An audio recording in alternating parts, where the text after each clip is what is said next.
Dear friends and students, बात करने जा रहे हैं कि जो हिंदी कोर का पेपर है आपका फर्स्ट टर्म का कक्षा 12वीं का, उसका जो नया पैटर्न है, जो एमसीक्यू वाले प्रश्न पत्र आने हैं, उसमें कितने प्रश्न आएंगे और कितने प्रश्न आपको हल करने होंगे।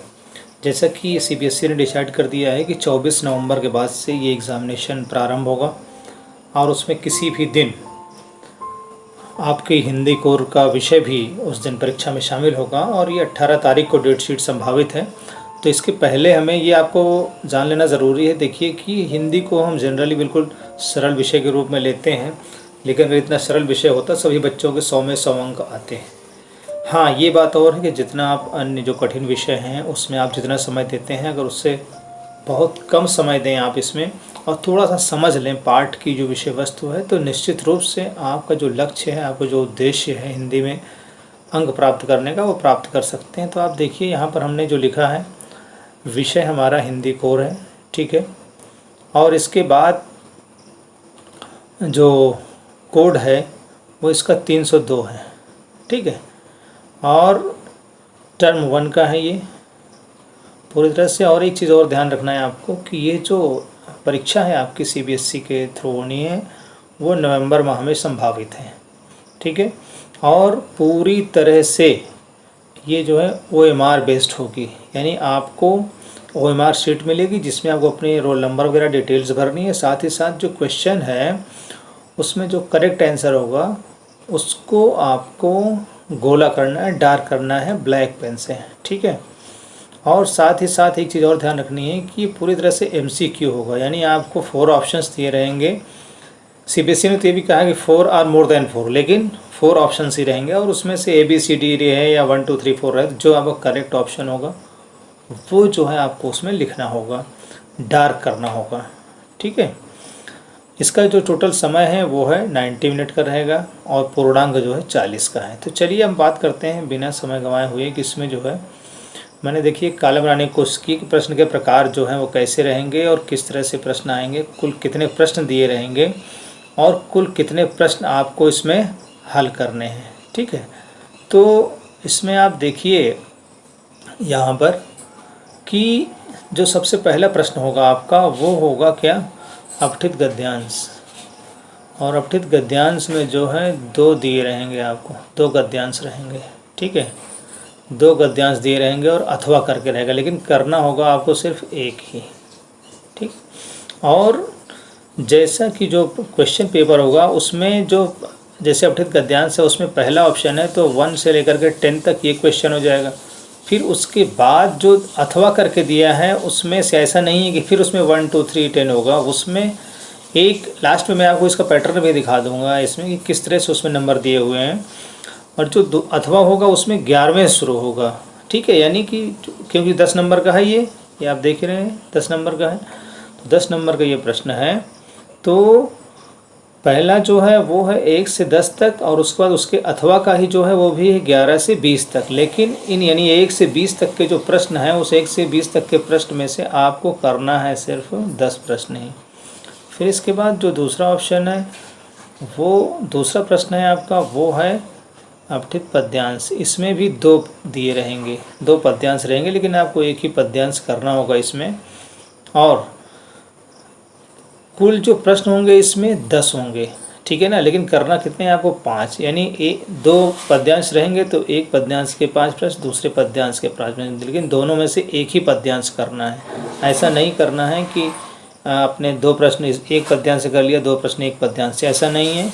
गद्यांश से भी आपको एक ही प्रश्न करना है और पद्यांश से भी आपको एक ही पद्यांश में से सभी प्रश्न करने हैं, यानी गद्यांश में से सभी में से 10 प्रश्न और पद्यांश में से सभी 5 प्रश्न, ठीक है। अब तो इस तरह से देखेंगे आप, तो अपठित गद्यांश में कुल दिए हुए हैं 20 प्रश्न जिसमें से आपको करने होंगे 10। अपठित गद्यांश में दिए होंगे 10 प्रश्न जिसमें से करने होंगे 5। मैं फिर से आपको बता दे रहा हूँ इसमें कि गद्यांश 2 दिए रहेंगे, तो ऐसा मत करिएगा कि गद्यांश 1 में से आपने 2 प्रश्न कर लिया और गद्यांश 2 में से फिर 8 प्रश्न कर लिया, ऐसा नहीं करना है। 2 गद्यांश रहेंगे तो दोनों में से किसी एक गद्यांश के 10 प्रश्न करने हैं, ठीक है। यहाँ आपको ध्यान देने की बात यह है कि क्रम से चलता रहेगा। अंक में जो है जो क्वेश्चन नंबर है वो 1 2 3 4 करके आगे बढ़ता रहेगा। ठीक, अभी आपको लास्ट में दिखाएंगे तो वो भी क्लियर हो जाएगी बातें। फिर उसका जो तीसरा ऑप्शन है, इसमें देखिए तीसरा है जो आपका बताया जाता है अभिव्यक्ति और माध्यम। ठीक है, इसमें से कुल 6 प्रश्न दिए रहेंगे, 6 प्रश्न रहेंगे और उसमें से करने कितने होंगे, आपको 5 प्रश्न करने होंगे। ठीक है, तो इस तरह से ये जो है पाठ्य पुस्तक के अतिरिक्त जो कुल प्रश्न है वो 10 5 15 5 20 यानी 20 अंक, ये 20 अंक के जो हैं जो प्रश्न हैं MCQ हैं वो आएंगे। लेकिन इसमें टोटल क्वेश्चंस कितने होंगे, 20 10 20 30 6 36। ठीक है, यानी 36 क्वेश्चंस आएंगे। लेकिन 36 में से करने कितने हैं आपको, 20 ही कर रहे हैं। ठीक है, तो अब इसके बाद जो है आप देखिए आगे जब चलेंगे इसमें आगे देखिए पाठ्य पुस्तक से कौन कौन से प्रश्न आएंगे आपके। ठीक है, तो पाठ्य पुस्तक से आप देखिए तो पद्यांश यानी एक पद्यांश दिया रहेगा उसमें जो आपने पुस्तकें पढ़ रखी हैं और जो टर्म 1 में डिसाइड है। ठीक है, वो एक गीत है ना, कविता के बहाने हैं, कैमर में बंद अपाहिज, शहर स्वीकारा है। इन चारों कविताओं में से कोई एक पद्यांश रहेगा और उसमें से 5 प्रश्न दिए रहेंगे और आपको 5 ही प्रश्न करने होंगे। इसी तरह से गद्यांश जो पाठ है, जैसे भक्तिन है, बाजार दर्शन है, काले मेघा पानी दे।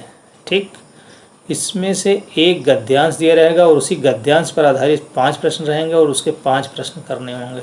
ठीक है, फिर इसके बाद जो है यानी ये चौथा और पांचवा, इसमें पद्यांश दिया रहेगा और पद्यांश के आधार पे प्रश्न रहेंगे, वो करना है। पांचवें में गद्यांश दिया रहेगा और गद्यांश के आधार पे प्रश्न करने हैं। लेकिन जो छठा है इसमें पाठों पर आधारित प्रश्न, यानी जो भी आपको गद्यांश और पद्यांश यानी गद्य पाठ और पद्य पाठ पूरे पढ़ाए गए हैं, ठीक है ना, कौन सा, आरोह से, उसमें से प्रश्न आएंगे। ठीक है, तो ये जो तीनों चीज़ें हैं ये किसके हैं, ये आरोह से हैं। ठीक है, आरोह पुस्तक जो आपकी चलती है उससे। ठीक, फिर इसके बाद अब इसमें क्या रहेगा देखिए, और इसमें से जो पाठों पर आधारित प्रश्न है छठे नंबर पे, इसमें 6 क्वेश्चन रहेंगे लेकिन आपको करना कितना होगा, 5 प्रश्न करने होंगे। ठीक, अब इसके बाद फिर आता है कौन सा, आता है इसमें वितान। ठीक है, वितान जो आपकी पूरक पुस्तक है और उसमें 2 पार्ट हैं, सिल्वर वेडिंग, ठीक है, और जूझ। सिल्वर वेडिंग और जूझ पार्ट में से आएगा प्रश्न और उसमें से 6 प्रश्न दिए रहेंगे और करना होगा आपको 5 प्रश्न। ठीक है, तो इस तरह से जब आप देखेंगे कि कुल जो प्रश्नों की संख्या होगी आपके प्रश्न पत्र में, ठीक है, वो कितनी हो जाएगी, 58 क्वेश्चंस होंगे और आपको करने कितने होंगे, 40 क्वेश्चंस। ठीक है, तो ये बात क्लियर हो गई कि जो आपको OMR शीट मिलेगी वो जो है उसमें से आपको 1 to 58 से ज़्यादा भी हो सकते हैं, रहेंगे 100 तक रहते हैं क्वेश्चन उसमें दिए रहते हैं। लेकिन जो आपका हिंदी का प्रश्न पत्र होगा वो जो है उसमें 1 से लेकर के कितने अंक तक रहेंगे, 1 से लेकर के 58 अंक तक के प्रश्न रहेंगे, यानी कुल 58 प्रश्न रहेंगे। लेकिन इसमें से आपको करने कितने होंगे, करने होंगे सिर्फ 40 प्रश्न, जैसा कि हमने आपको बताया है। ठीक है, यहाँ पर अगर आप फिर से अगर आप देखें यहाँ पर ध्यान से, ठीक, तो अपठित गद्यांश है जिसमें से कुल 20 प्रश्न रहेंगे जिसमें 10 प्रश्न करने हैं। अपठित पद्यांश है जिसमें से 10 प्रश्न है दिए रहेंगे, 5 प्रश्न करने हैं। अव्यक्त और माध्यम है यानी जनसंचार वाला प्रश्न जो उसमें 6 प्रश्न दिए रहेंगे, 5 प्रश्न करने हैं। ठीक है, और इसके बाद जो है पाठ्य पुस्तक आरोह से दिए रहेगा, पाठ्य पुस्तक आरोह से रहेगा कितना आपका पद्यांश, पद्यांश में से 5 प्रश्न दिए रहेंगे, 5 करने हैं। गद्यांश दिया रहेगा, गद्यांश के आधार पे 5 करने हैं। पाठों पर आधारित जो प्रश्न रहेंगे वो 6 दिए रहेंगे, 5 करने हैं। और इसके बाद विधान से कितने दिए रहेंगे, विधान से आएंगे 6 और करने हैं आपको 5। तो इस तरह से 58 क्वेश्चंस रहेंगे लेकिन करने आपको 40 रहेंगे। ठीक है, तो उम्मीद करते हैं ये बात आपको समझ में आ जाएगी। और इसके बाद आप यहाँ देख रहे हैं ये CBSE के द्वारा प्रदर्शित प्रश्न पत्र है 2021-22 का, जो कि अभी नवंबर में होने वाला है। ठीक है, इसमें भी देखिए दिया है निर्धारित समय 90 मिनट और अधिकतम अंक 40 अंक का है। इसमें हमें जो मुख्य रूप से ये बात समझनी है, देखिए इसमें भी यहाँ पर देखिए लिखा हुआ है खंडा में कितने प्रश्न हैं, खंडवा में हैं, खंडसा में कितने हैं, कितने का उत्तर देना है। मैं आपको इसमें दिख रहा हूँ क्वेश्चन पेपर का जो पैटर्न है वो कैसा होगा, जो मेन चीज़ हमें समझनी है, हम उस चीज़ को समझने की कोशिश करते हैं। ठीक है, इसलिए देखिए यहाँ पे अपठित गद्यांश दिया हुआ है, अपठित गद्यांश पर आधारित प्रश्न।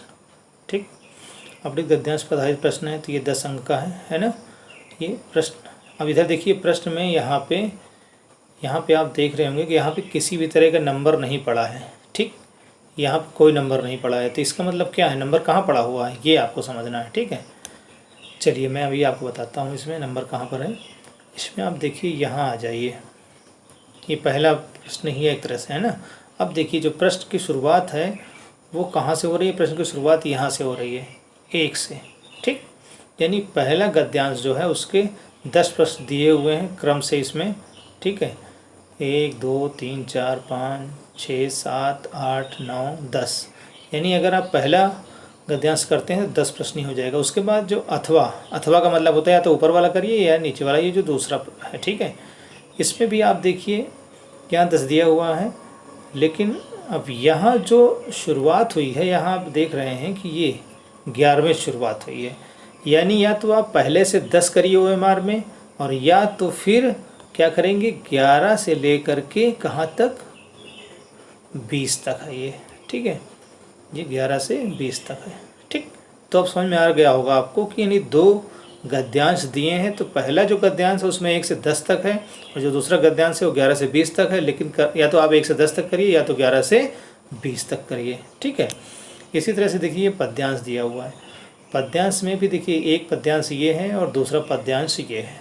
ठीक, अब इन दोनों में से कोई एक ही करना है, तो या तो आप यहाँ से 21 से 25 तक कर लीजिए, और या नहीं तो 26 से 30 तक कर लीजिए। ठीक है, फिर इसके बाद देखिए जाता है व्यक्त और माध्यम का प्रश्न ये। ठीक, यहाँ पर आपको कितने प्रश्न दिए, देखिए 31 32 33 34 35 36 36 है ना, ये 6 क्वेश्चंस दिए हैं, लेकिन 6 में से करना कितने हैं आपको 5 अंक का ही करना है, यानी 5 मार्क्स के ही करने हैं, 5 क्वेश्चन ही अटेम्प्ट करना है। ठीक है, फिर इसके बाद यहाँ देखिए आता है ये प्रश्न, अगला प्रश्न जो है वो आता है आपके पठित काव्यांश पर आधारित, जो 5 अंक का होगा, और ये इस तरह से दिया है। देखिए जैसे ये सहर्ष स्वीकारा है पाठ का है, तो ये कुल कितने हैं 37 38 39 40 41। ठीक है, कितने प्रश्न हो गए ये 1 2 3 4 5 प्रश्न दिए हैं, 5 प्रश्न करने हैं आपको। फिर गद्यांश आ गया, गद्यांश में से एक गद्यांश दिया है काली मेघ का पानी दे पाठ का है ये। ठीक है, ये 42 43 44 45 46। ठीक है, तो इस तरह से ये 2 2 4 1 5 प्रश्न है, 5 प्रश्न करने हैं आपको। ठीक है, फिर इसके बाद जो है पाठों पर आधारित, यानी कविता और गद्य दोनों को मिला करके है कि ये है 47 48 49 50 51 और 52, यानी 6 प्रश्न दिए हैं, इसमें 6 में से 5 ही करने हैं आपको। फिर इसके बाद आता है ये 53 जो स्टार्ट है, ये है वितान पुस्तक का। ठीक है, तो इसमें 53 54 55 56 57 58, यानी टोटल क्वेश्चंस कितने हो गए 58 हो गए। इसमें भी 6 दिया हुआ है, ये वाला लास्ट वाला जो है आपका 53 से 58 तक 6 में से 5 ही करने हैं आपसे। तो इस तरह से आप समझ लीजिए, इस तरह से नंबरिंग दी हुई है। इस तरह से नंबरिंग इसलिए दी हुई ताकि वो मार्क शीट में आपको नंबर डालने में दिक्कत ना हो। तो ये जो बातें मुख्य रूप से इस वीडियो बनाने का उद्देश्य है कि आपके दिमाग में कन्फ्यूज़न दूर हो जाए। अगर अचानक आपके सामने कोई पेपर आएगा तो आप समझ नहीं पाएंगे मुझे क्या करना है क्या नहीं करना है। तो आप एक तरह से मानसिक रूप से तैयार रहें कि किस तरह से प्रश्न पत्र हमारे सम्मुख होगा, किस तरह से हमें अटेम्प्ट करना है। ठीक है, तो उम्मीद करते हैं आप वो अच्छी तरह से इस बात को समझ गए होंगे। Thank you very much.